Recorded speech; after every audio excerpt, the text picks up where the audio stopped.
Sorry. It's like Nina Hagen or Oh, Uta okay. Hagen. Well, Depending, Nina Hagen.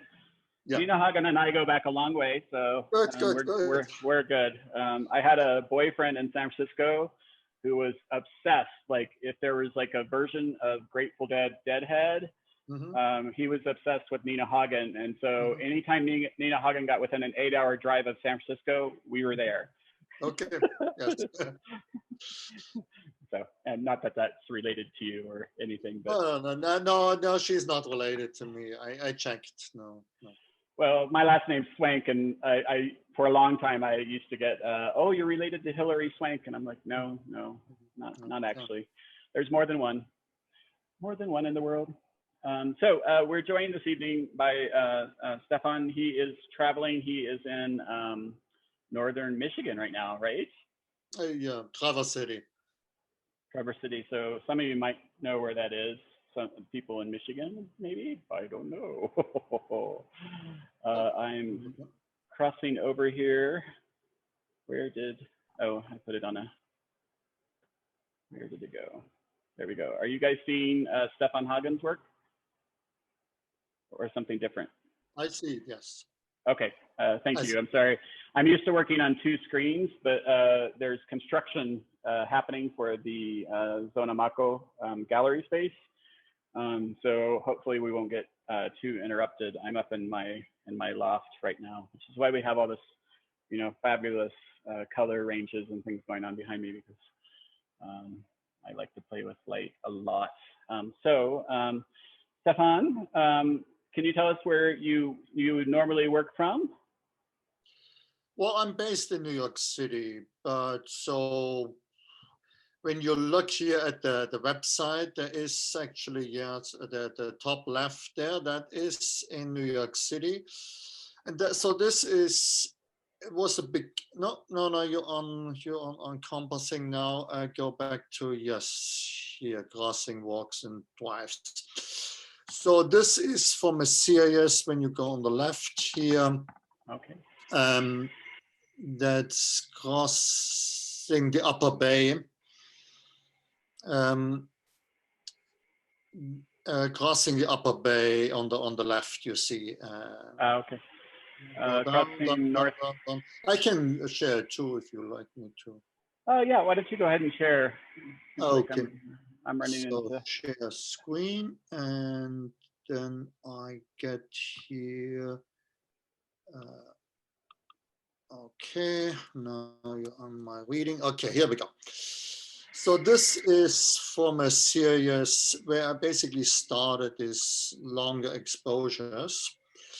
And so this is crossing the Upper New York Bay, officially on the Staten Island Ferry. And so this is here the overlook over the whole thing, 24 trips back and forth.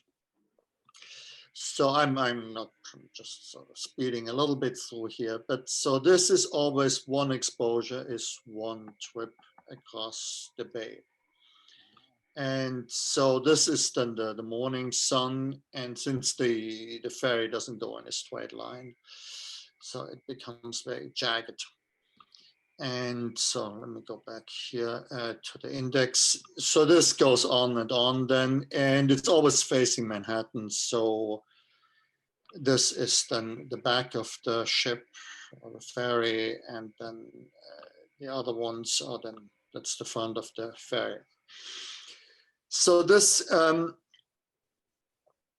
is then something I started out, I felt this works, and then I did this series here, The Last Day at Warden.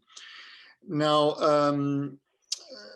David Thoreau stayed there for over 2 years in this little hut, and I imagine basically, and it's sort of, I mean, it's not, I know it's not real, but it's sort of, he was very surveying always. And so, as he actually was a land surveyor.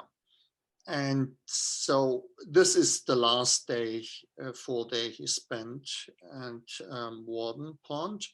And these are 16 walks around Warden Pond, each the sun elevation of 8 degrees higher.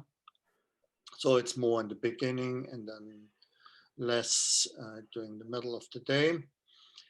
And then I change the direction.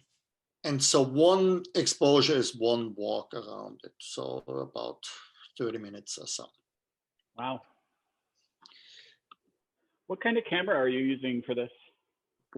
So I basically, since I'm not shooting a lot, I using 4x5, but then to carry it, I built this, it's just a little box out of copper.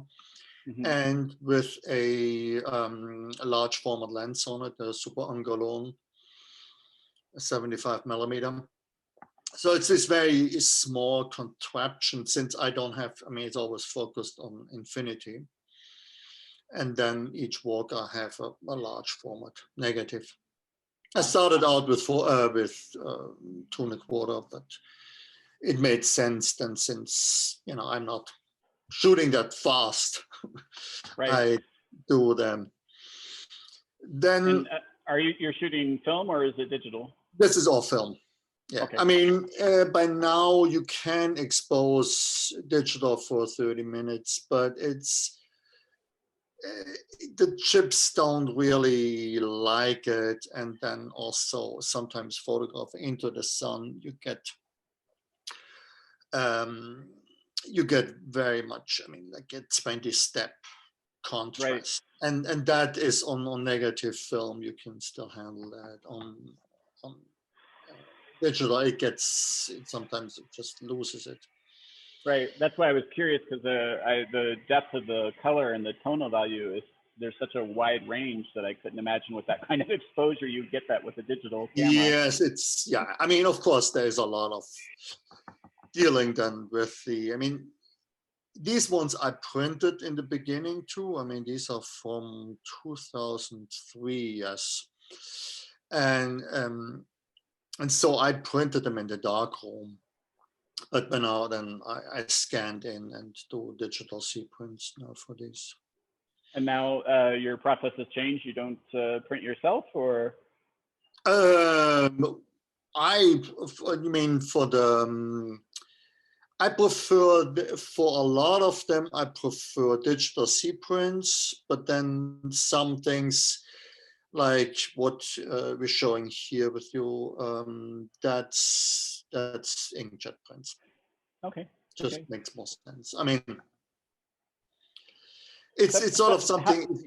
If you start something in the dark room, you have a certain look, and you don't want to change that. Right.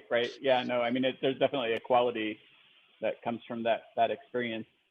Where did you start photography? Like, how did it enter your life? And did you study photography, or? I started actually more as a music background. But then I realized pretty fast that I would be maybe the second clarinetist on a third grade orchestra, and that didn't sound very interesting. So I was. So you decided to pursue the fame of photography. Well, I don't know. It was just something I felt sort of I was drawn to, and come from a long line of scientists, and it was somehow didn't sound that interesting. I mean, for the top scientists, but otherwise you end up in the lab a lot. It's not that exciting. Sure. So I went in Berlin. It's called Letteverein. It's actually a very old photography school, and it's very technical. So you learn how to work the large format cameras and work in studios, and then my art part. I mean, it came more with hanging out with friends who studied art at the arts academy, and that was before the Bechers became sort of the central focus. That was still in the late 80s. Mm-hmm. And so photography wasn't really considered art. Artists started to work with photography, but it wasn't really till the 90s then. If it wasn't photography, it wasn't art. Right, right. But that changed, of course.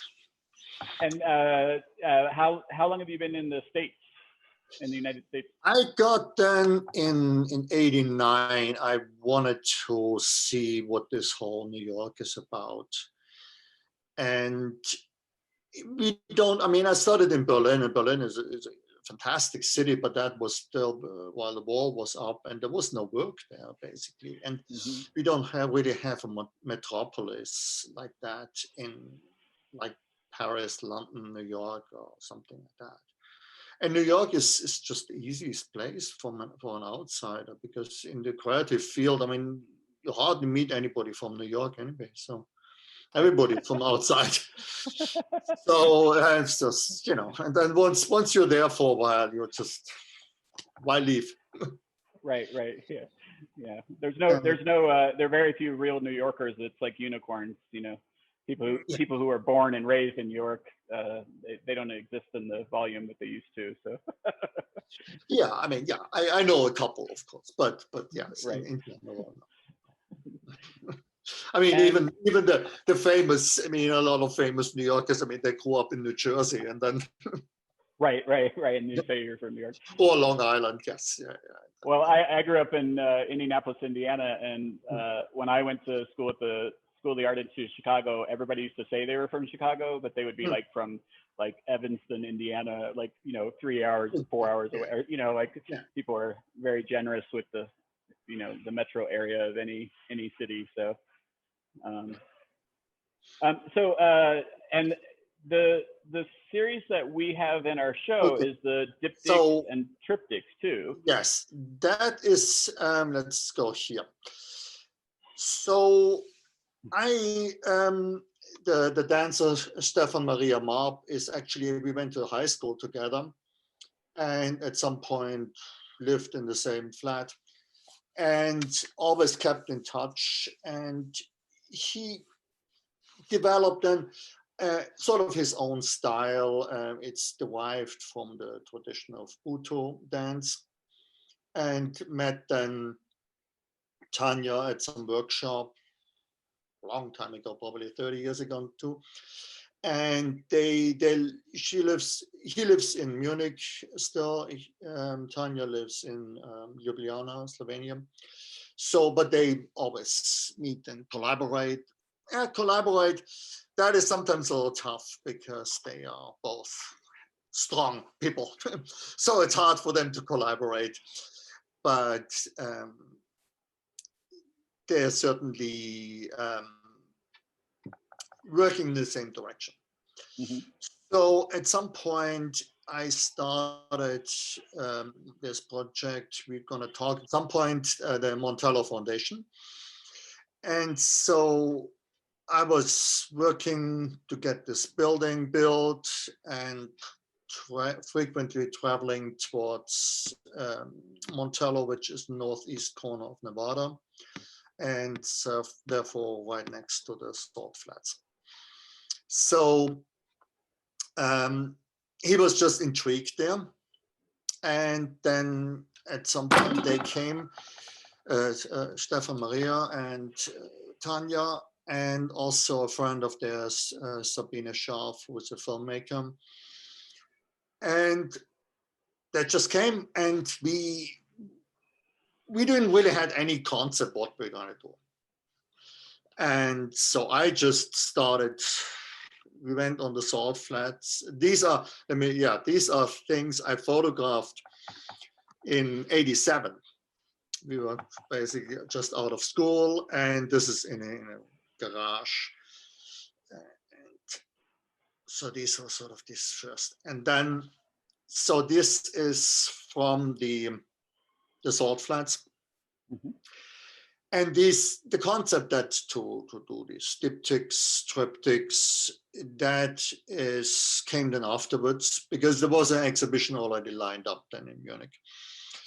And I had no idea what to do. And somehow, suddenly these kind of abstractions where the figures become not representations of a person, but a representation of an idea, like you have in an altarpiece. So that suddenly made sense. And so these are then often combined with this other series called encompassing, where I take a lens designed for medium format, take it on a again self-built camera on 4x5 negative, and so of course the lens doesn't cover it. And then I expose like the whole sunset or sunrise or at night too. And it's this basically futile attempt to capture all time and space. Like at some point, I mean, I want to show everything, but I can't. The lens just gives up at some point. Right. And also the sun just disappears. It gets in the frame and disappears. So it's just this thing of futility. And I must say here, exactly, pretty much here, was one of the times the Donner Party got stuck. Ah. So just a little. And what is the significance of juxtaposing the landscape with the figurative? Like, is there a specific meaning for you or conceptual idea with this? It's partly defining the space, but it's also this going back and forward, that you are focusing on the dancer, but then you're focusing on the land again, and sort of this pushing back and forth of these. Basically, I mean, it's in a way, it comes to a very similar expression too. I mean, you know, this on the left here, that's on the same salt flats, pretty much at the same spot. You see these mountains over there too. And, you know, this is Wendover, where the Enola Gay, the plane who carried the bomb to Hiroshima, it was stationed. So, I mean, it's just it's not really a juxtaposition, it's just sort of two sides of one expression in the diptych. I tend to create narratives with the when you put two things next to each other, and so obviously it's really easy to relate the figure to the landscape, but there's this like sort of the figures have this very sort of gauzy feeling to them, like where it just feels like they're just disappearing, you know, and they're almost ghosts or, you know, phantasms or something. Yes, yeah. I mean, from these longer walks, what I showed before, these ones are exposed like 2 seconds, 3 seconds, and I move as well. So in order to concentrate or focus more on their movement or not movement, but give basically another possibility to these limbs, arms, legs, fingers, heads. And also, yeah, so this is then a night image. Let me go to, so these were then triptychs. That's all in this mud flats there, which are so next to that. And again, it's, yeah, the struggle. This, I guess, more peaceful image. Can you tell us who your photographic influences are as well as we look at these? Photographic influences. I can't say I have really anybody where I say, yes, that's the influence. There's a lot of artists where I say, yes, they found a solution, and I really, I'm looking again, what were their solutions and how does it work for me? I mean, one artist, for example, is very crucial for me, was after I got out of school, was Richard Long. I mean, he's not really a photographer, but I mean, he showed really, okay, there is something else out there. You Right. don't have to, you can use photography, but it's first you have to think what you're doing. Well, I find it fascinating that photography can be very documentary and crisp and clean, and your work is otherworldly, like in all the aspects throughout all these, even the span of the years. There's a sense of another world, like you're being transported. It could be another planet. It could be, interstellar, or it could be, yes, but that's not really. It's actually I'm trying actually to be much more documentary actually than it appears, because what really is when I photograph on these walks or so with a long exposure, I mean, what is important that I can basically capture the light, the feeling of that walk. Because I found just that in a lot of cases, if I photograph a scenery, if I photograph details, if I photograph maybe just a short shutter straight ahead, it's always the viewer gets distracted by other things, but you're not really recognizing these things when you walk. Right. So I was more interested in how actually the light was there. And when I process them, I mean, adjust the raw file or something, it's really, it's sometimes how was it? Was it like that? And then I have to go back again and until it all makes sense. Sure. And how long is the process for you from your ideation to coming to the images that you're trying to get? Like, oh, that varies. I mean, sometimes it's fairly clear. I mean, and sometimes, and then there was this one series. I still don't know whether it works, but I did a shot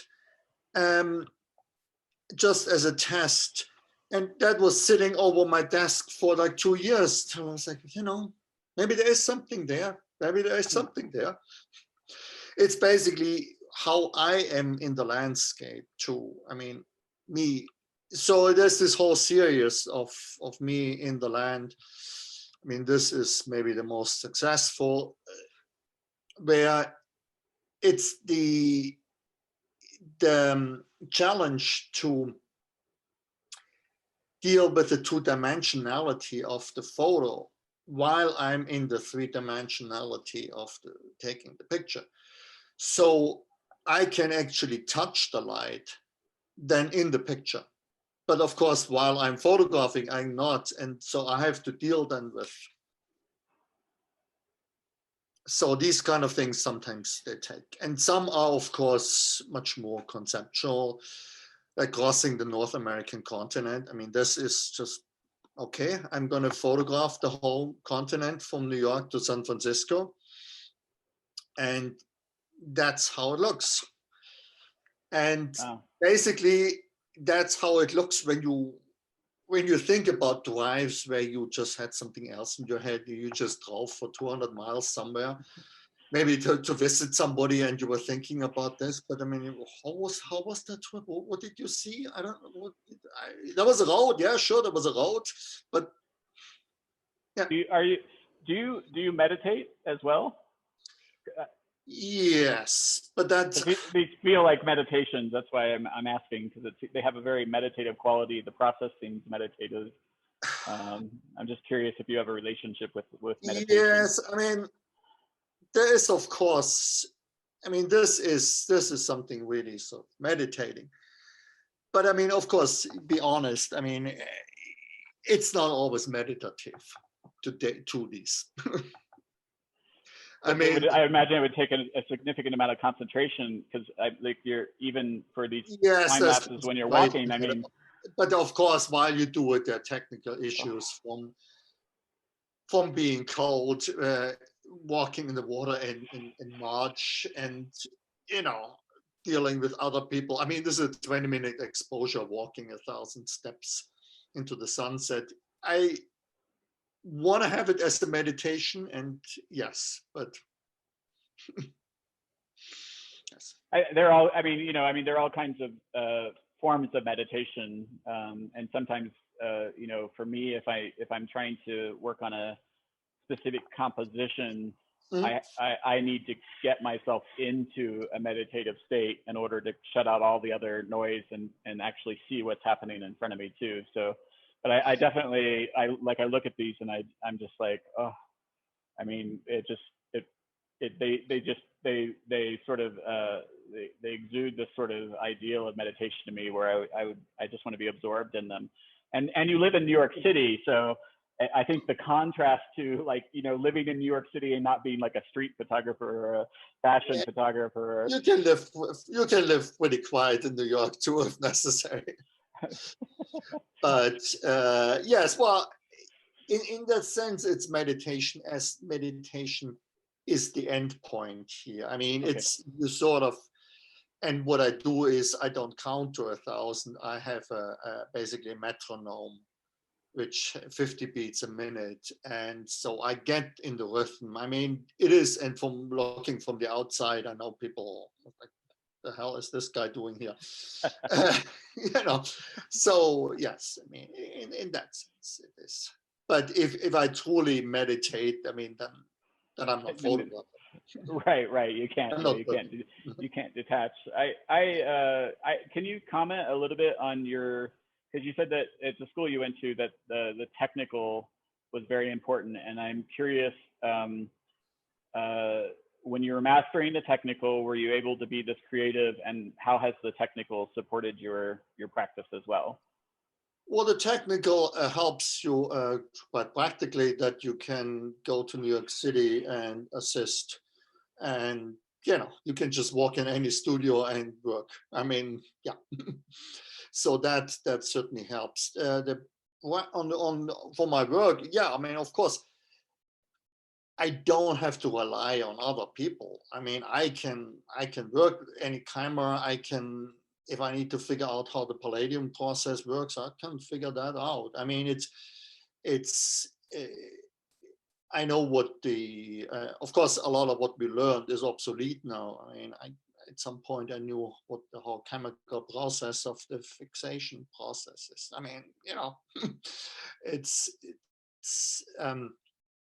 I was just saying that it's a technical school. It's in Germany. It's photography is, some was taught by the Folkwang, which is sort of from the Bauhaus idea, and then a lot in the Arts Academy and Hiller Becher, where a lot of famous students came out from, Gursky, Ruff, and others. And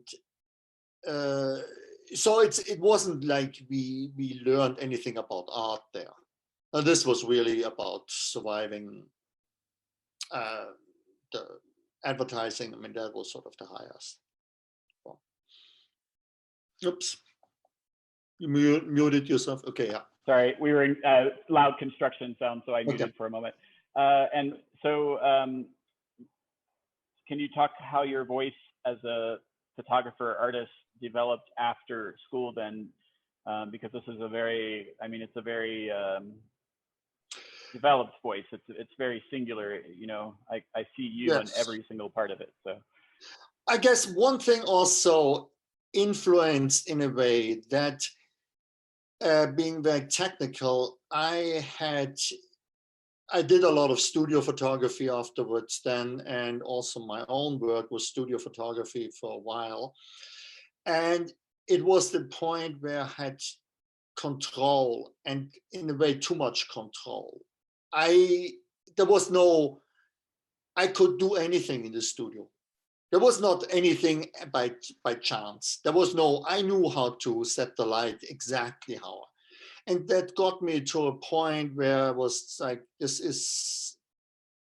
I couldn't get, I was basically stuck there. And so I was looking in a way for something which had much more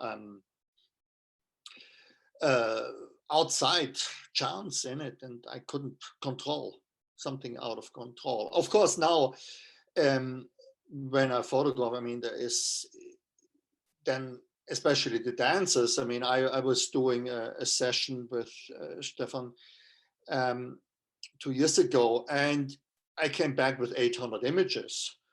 And then, you know, I did 3 triptychs out of it afterwards. But, you know, it's like there is a tremendous amount of, because it just goes so fast that I can't, in the moment, deal with it then. Yeah, I mean, absolutely. I mean, stunning imagery. I'm going to open the floor for others to join in the conversation too. As you guys know, I have the participants list up, and when I see someone unmute, I know that you're waiting to say something, so I'll call on you. Go for stop share. Okay, there we go. Okay. Okay. All right, Alexandra. Hello. Just wanted to say I love the pictures. They look so much like paintings. And I was curious, in the Crossing the Upper Bay series, how did you get the horizon line to be so clear? Whereas in the ferry is actually a pretty big boat, and so it doesn't move much. I mean, it's very stable, and they have. I mean, this was actually, I shot that June. I'm sorry, I just knocked over a light here. Okay. Well, that was in June of 2001. So, I mean, in some actually you still see the towers. So, and that the security was very low, and there is this one post they had, and I basically could just rest the camera on it, and so the boat doesn't move much. I mean, it moves left and right, but not really in terms of up shaking. Yeah, I really liked how in those pictures there was this one kind of sharp line, and everything else was fading away. That was beautiful. It's funny. I was actually stunned by the same detail. I was like, how did he, on a boat, manage to get a horizon line? Because, you know, I just would have, especially when there was sunlight and the sun, you could see the sun, but that's, you know. Yeah, well, yeah, shakes a little bit, but in general, it's pretty stable. Yeah.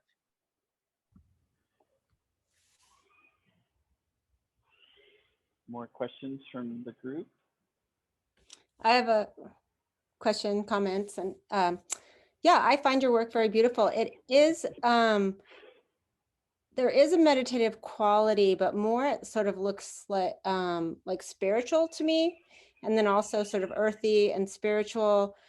And then I find some of the images kind of spooky, like in the way that I would define, you know, the little bit I know about quantum physics or something.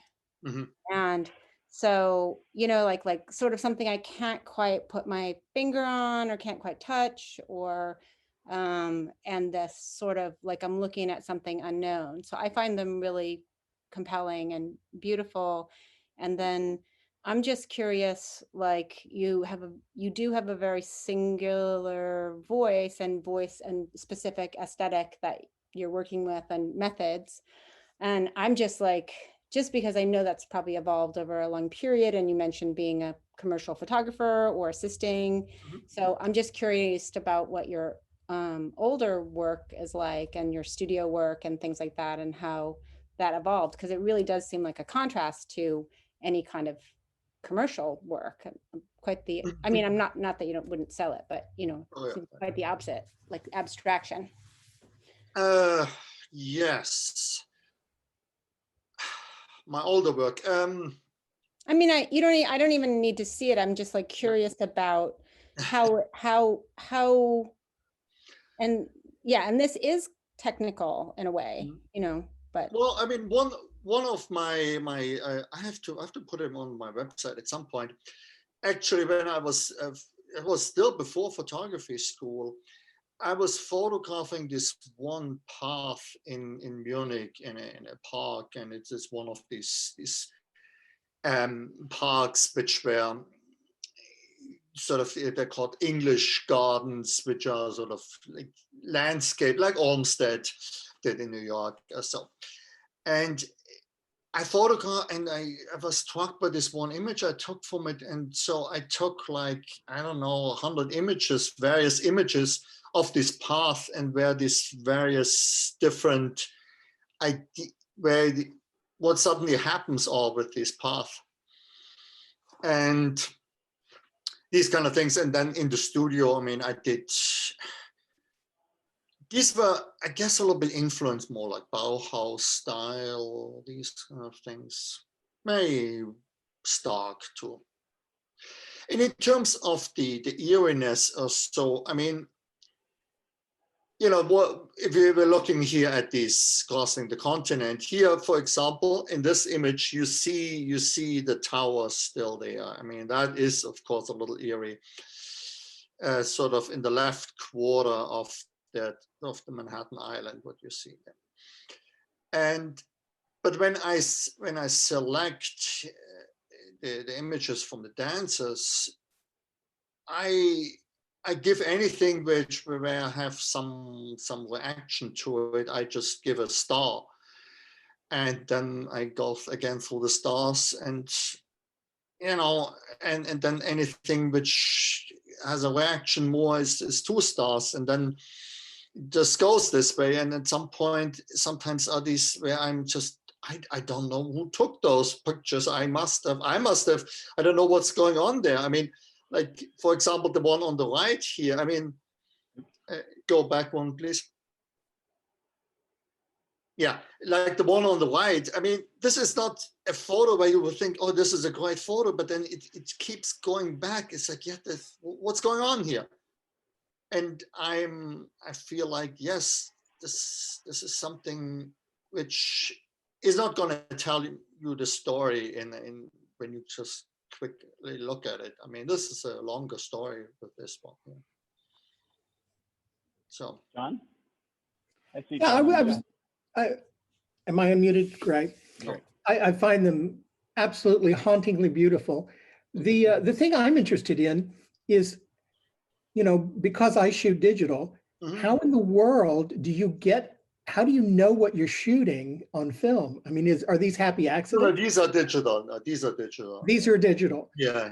But even still, are these planned, or you just take enough photos and pull out the happy accidents?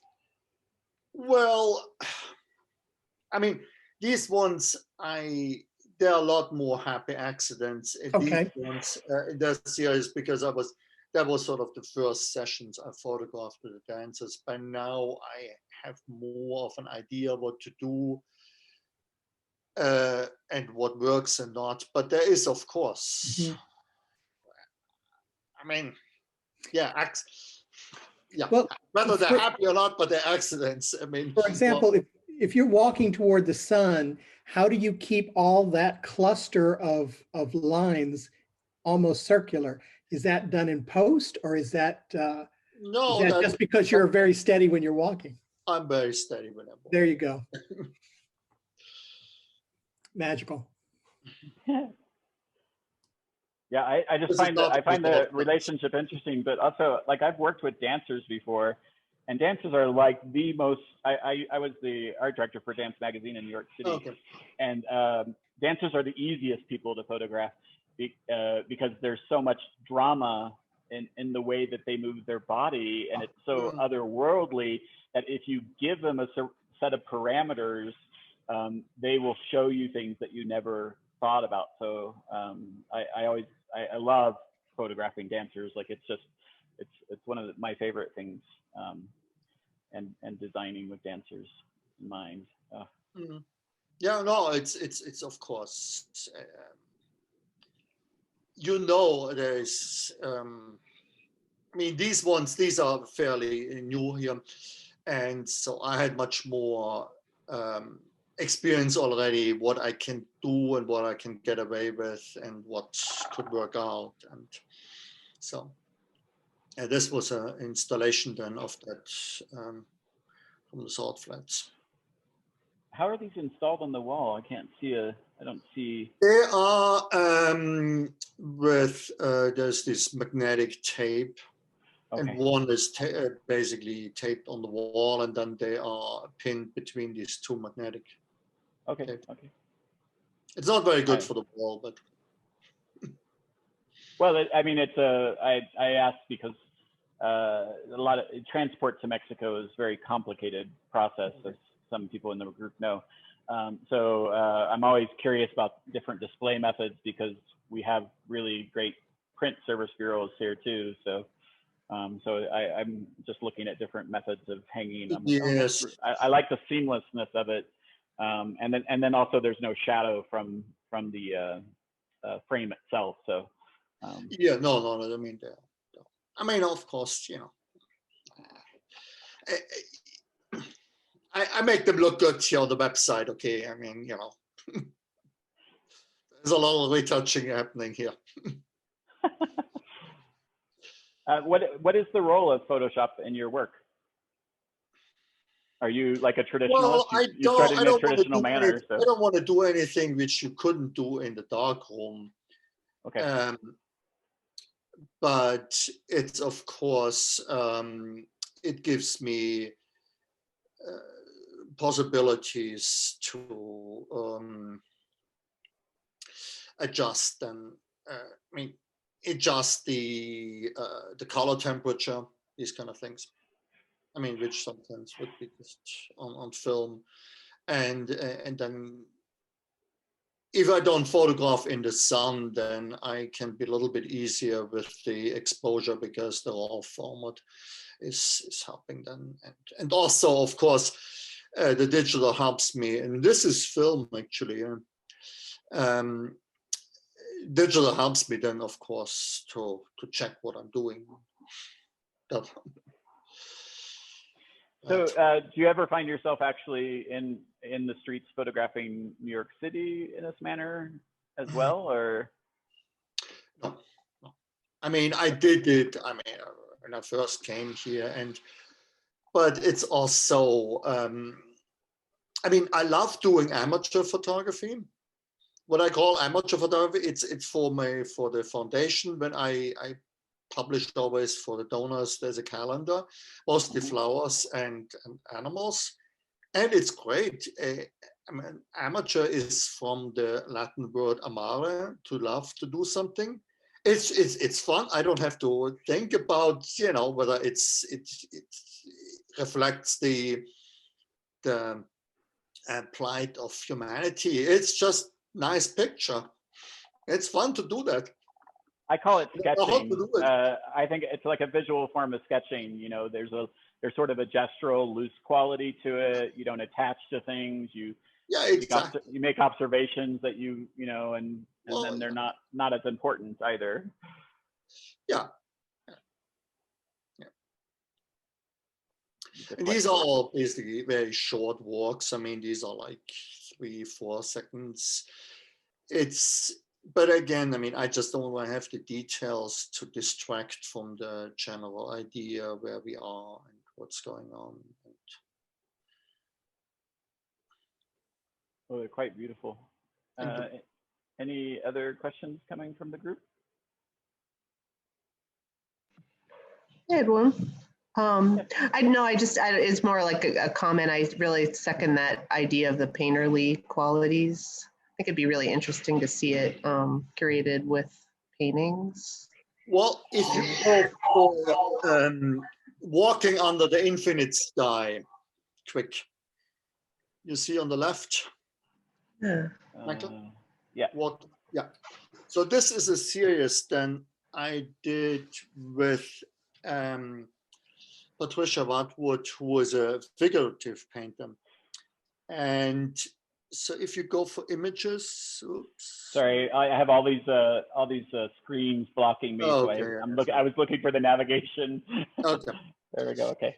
So this is a book project. So they are, and this is our joint basically pages here. So some are And some were just the photographs where she was doing drawings. There's a lot of text and also in the whole book project. But there is this thing of going back and forth between painting and or mostly drawing and photos. Very interesting. Like, Thank you.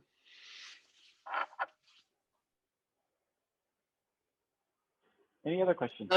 That was then after I photographed the dancers, so that helped me a lot to understand. And this is a lot of meditation then also came into. It's just interesting because Photoshop and the way people use digital things now, you would think that you would almost get the impression based on current times that, you know, I could see like the tools that I would use in Photoshop to create these expressions. But I love the way that you work with the camera and also limit yourself to try to focus on what it is you can do with the camera and the darkroom, even when you're using Photoshop, which is a similar limitation I put upon myself, because when I studied photography, it was, you know, I actually remember when they dragged us all out of the darkroom into this computer lab with these little Macintoshes. And they had us sit in front of Photoshop, and we're all like, poo, this will never take on. Yeah, well. Should have bought stock. Yeah, but it's still helpful if you have a little thing to retouch. I mean, I spend hours and hours with the paintbrush retouching. So, but yeah, I mean, something like this here, I mean, that's really, that is really something where it's a whole different dimension than a combination of drawings. And I mean, this is, in case you don't see it, so these are gold leaf then, or gold paint on the trees. And of course, these are now unique prints then. I mean, that's different. They're gorgeous, gorgeous. Yeah. I love the collaboration. Very nice. So yes, it's definitely try to do collaborations. It's definitely interesting. Gets you places where you might not think get them. And and just moving towards the closing, I'm curious what you're working on or what your future plans are, but also how the pandemic has affected your ability to work and what you've been able to do with the pandemic too. Oh, well, give me a little bit more time, but to work, I mean, travel restrictions, of course, are sometimes a little bit problematic. But otherwise, it's not that, I mean, commercially, of course, my business is a little bit under. So that is something which is not helpful. But otherwise, I try to keep on going. Wonderful. And do you have any projects coming up or shows or anything coming up in the near future? Or? Photography, there is talk about some show then in Munich, but otherwise nothing bigger. No, I'm focusing a lot work on the Montalvo Foundation. There's a big exhibition coming up, so that takes a lot of time, as you know. So wonderful. Well, I appreciate you taking the time to come on and show us your work and give us some of the background of it too. I'm in love with your work. When I saw the work and I was working with the jurors, we were trying to balance the year that we had just had. And so there was this broad selection of photographers, and we were looking for a way to comment on the isolation of the previous year, but in a way that reflected the beauty and the meditation of it, and not necessarily the sadness or the other aspects of it. And your work, fit beautifully into that. I'm And I could build an entire museum off of this portfolio of work. So beautiful. Well, any other questions before we go, or anybody want to comment on anything before we go?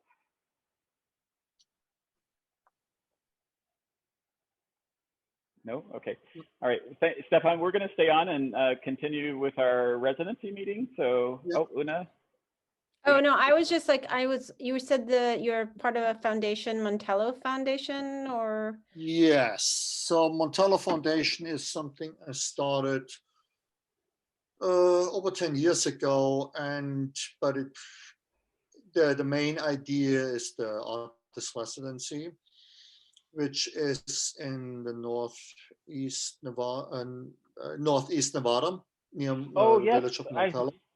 I'm so sorry. I totally forgot about that. I meant to bring that up. Problem. Please, and tell us. So this is, setting up the house, it took a while, of course.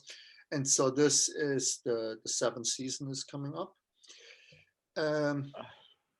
Montello. Sorry, my computer is freezing. It's freezing. I don't know what it's doing. No worries. Hello.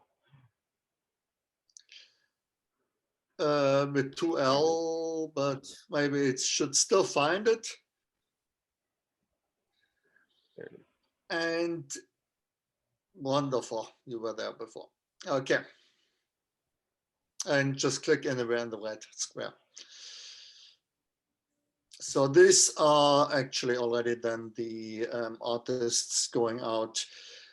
So what it is, it's a retreat in a valley where there is really nobody else. You're alone in the valley. The closest people are the people flying over. So here's the studio and drawing of the floor. The building is, you would have to go somewhere else here on the retreat, yes. And so for the building. Wow. So here you see a little bit the setting. It's the sagebrush desert and you're alone in the valley. You are there for 2 weeks and solitary.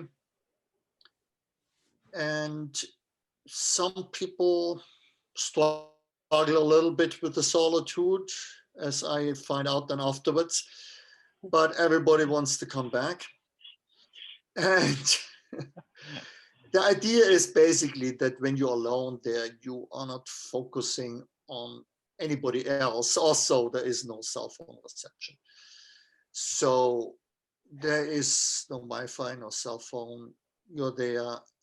You are there with your work and also